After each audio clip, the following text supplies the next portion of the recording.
10 truck অস্ত্র মামলায় সাবেক স্বরাষ্ট্র প্রতিমন্ত্রী লুৎফুজ্জামান বাবর হাইকোর্টে খালাসের আবেদন করেছেন।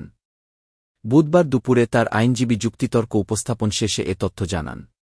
আইনজীবী আদালতে বলেন, রাজনৈতিক উদ্দেশ্যে 10 ট্রাক অস্ত্র মামলায় লুৎফুজ্জামান বাবরকে আসামি করা হয়েছে।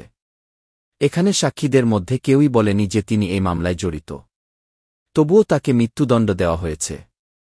এর আগে বিচারপতি মোস্তফা জামান ইসলাম ও বিচারপতি নাসরিন আক্তারের নেতৃত্বাধীন হাইকোর্ট বেঞ্চ রাষ্ট্রপক্ষের যুক্তিতর্ক উপস্থাপন শেষ করেন।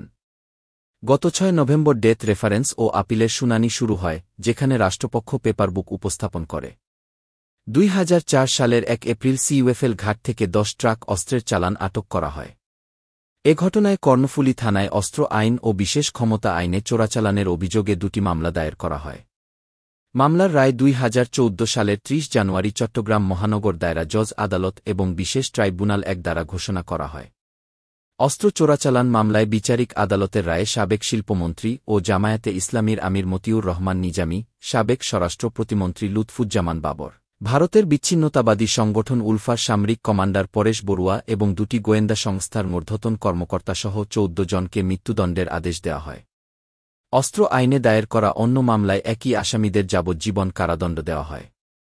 বিচারিক আদালতের রায়ের পর 2014 সালের 6 ফেব্রুয়ারি মামলার নথিপত্রসহ রায় হাইকোর্টের ডেথ রেফারেন্স শাখায় পৌঁছায়, যা ডেথ রেফারেন্স মামলা হিসেবে নথিভুক্ত করা হয়। 2014 সালে দণ্ডিত আসামিরা কারাগারে থাকা অবস্থায় সাজার রায়ের বিরুদ্ধে হাইকোর্টে পৃথক আপিল করেন।